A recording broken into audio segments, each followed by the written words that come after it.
Hello, Dawgpound South campers. This is the Cleveland Browns Dawgpound South podcast, part of the Fanatical Elves Network, part of the Fans First Sports Network. I'm your host, Steve Gill, and that was ugly. I can't believe I had to wait till, well, I'm on Central Time, so I can't believe I had to wait till 3:30 in the afternoon to start watching that performance, although they did go down and score first, but then it was downhill from there. That was an ugly game. That was just disgusting. All phases, offense, defense, special teams. It just was a terrible game. Then you add to it, you lose your all pro tight end with a high ankle sprain, probably going to be out at least 6 weeks. So the Browns are going to have to sign a veteran tight end because, I mean, I like Jordan Atkinson as a number 2, but he ain't a starting tight end. So, well, he is now. So let's talk about it. Let's get it out of our system. It's a good thing to talk about it because you get it out of the way and you move on. First of all, you can blame on the offense. You can blame just about everybody. Play calls, Watson, he just did not seem right. He was anxious, antsy. He was frantic, chaotic back there. He couldn't throw the ball long. He couldn't hit anybody on long passes. I know they had one pass that Amari Cooper let go through his hands, but still, I mean, that's one of his specialties is an over-the-shoulder pass and, catch by the wide receiver or the tight end. The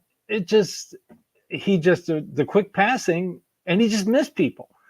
He kept doing that. He just does not seem right. There's something wrong with this offense. And I think what's wrong with it is Kevin Stefanski should just let Ken Dorsey call Ken Dorsey's offense. How about that? Isn't that an amazing revelation? I mean, the guy writing up the plays, doing the game week prep, maybe you should let him call and just kind of supervise.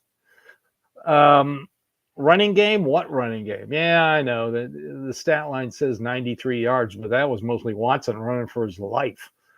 Too anxious in the pocket. He just did not seem comfortable. And why should he feel comfortable when you got James Hudson at left tackle, who is not a left tackle and who should not be on this team, and DeJuan Jones, who decides to have his worst game at right tackle in his short NFL career. You got to remember, DeJuan Jones, just his second year.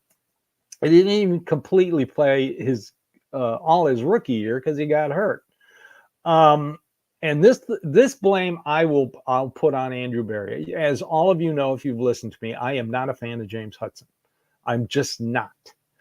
I wanted the Browns to draft a tackle.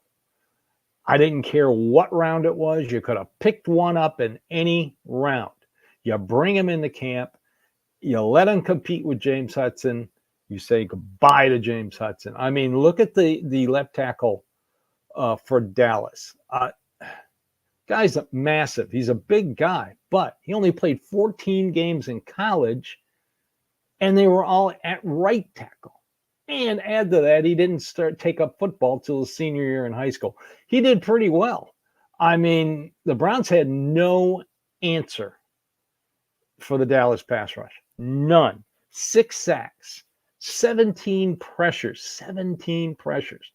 It just, even the guards in the center got into the act and were getting used and abused by Dallas. The offense was just not in sync. I waited all this time for that offense. You better hurry up. You better quickly fix it before you head to Jacksonville because you're going to need to. Defense. I've noticed a trend with this defense when they go up against a good quarterback, C.J. Stroud, Russell Wilson when he was with Denver, Stratford with the Rams. They're not that good. Also, I noticed that Dallas was doing some things that Houston did in the wild card game on offense. So maybe they need to change up a little bit, because I have a feeling everybody's going to look at that wild card game tape, and that's the type of offense they're going to use to beat this defense. They just struggle against really, really good veteran quarterbacks. And Dak Prescott is a really, really good veteran quarterback. And here's the thing. I mean, he got the big contract before the game, but he really didn't go out and make, his stat line wasn't that great. I mean, it's 19 of 32, 179 yards and 1 touchdown. That's it. He didn't even throw for 200 yards. Browns on defense, they couldn't stop the run. Ezekiel Elliott was ripping them off. Ancient. I think he's as old as me. Special teams, yuck. 60-yard punt return early in the third quarter. It was, I believe, 20-3. Dallas scored shortly after, 27-3. Game over. I looked at my wife. We were watching it together. I looked at her and just said, "That's it. Game over. Nothing they can do. It's over." So, can they fix this prior to going to Jacksonville? Yes, they can. Back in 2020, Kevin Stefanski's rookie year, they went over to Baltimore and got their ass handed to them. And then 4 days later, they played a great game and won against the Bengals at home. So, yes, they can. But it has to start today. Today, they're not practicing. They're in for team meetings. You got to get these guys' attention today. You have to. All right, let's take a quick break, and then we'll come back and talk about the AFC North. So, because the game was at 3:30, I got to try out my my new way of watching games. It was a little touch and go during the pregame show. Some reason I wanted to know my location, but I worked around that. I'm not giving anybody my location. And I got lucky to find a NFL Sunday Ticket stream, which I used to watch 4 of the noon games. So I got to watch the Bengals game, the Steelers game, the Colts game, and which other one? And I can't remember the last one. I can't remember. Oh, the Buffalo game. Those 4 kind of the 2 I wanted to see were the Bengals game and the Steelers game. All right. And then you add to the fact that I watched a little bit of the Ravens game from Thursday. So I'll start there. There is something wrong with the Baltimore Ravens. I think Kansas City broke them last year in the playoff game. There is something wrong. They are missing.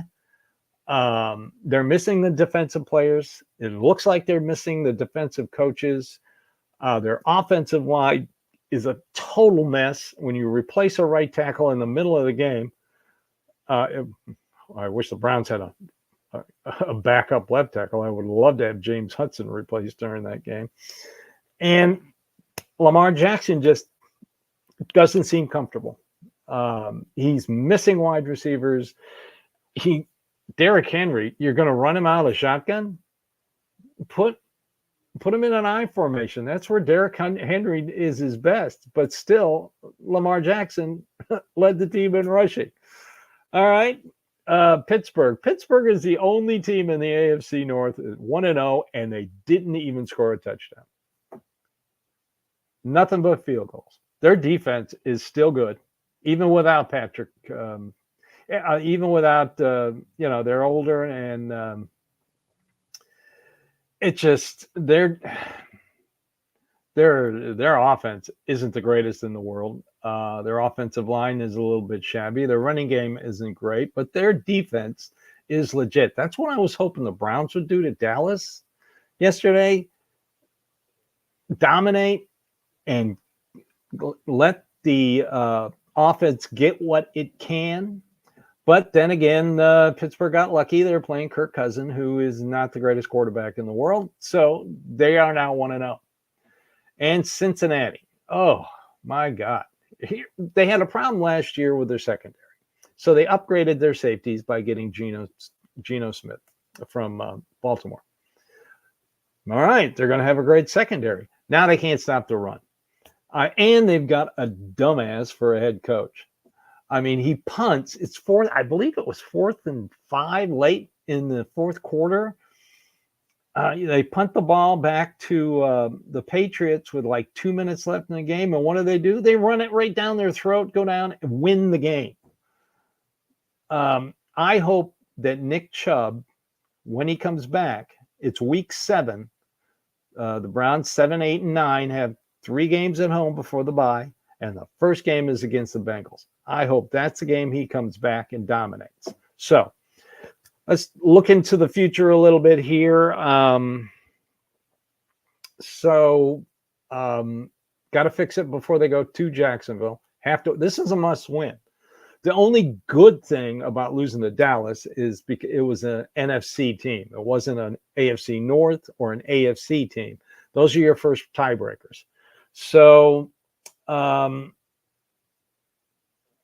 was the only good thing. But this game against the Jaguars, AFC team, you got to win. And after you win, if you can go down to Jacksonville and get a victory, the next 3 games are relatively easy. So, they got the Giants coming in after this game. And I saw a little of that game. And first of all, the uniforms are ugly. Second of all, Daniel Jones, you gave him all that money? Yuck. So you can fix this. But we got to move on from it. Please don't talk about Baker Mayfield. I'm sorry that Baker Mayfield has finally got his life together, and the only thing you can think of is for them to get rid of Deshaun Watson and bring back. Never should have got rid of Baker Mayfield. Do you not remember why they got rid of Baker Mayfield? They would call plays and send him in, and he'd change them, and they would end up being bad plays that he would change to. Plus, he kept telling the medical staff he could start when he was obviously not right.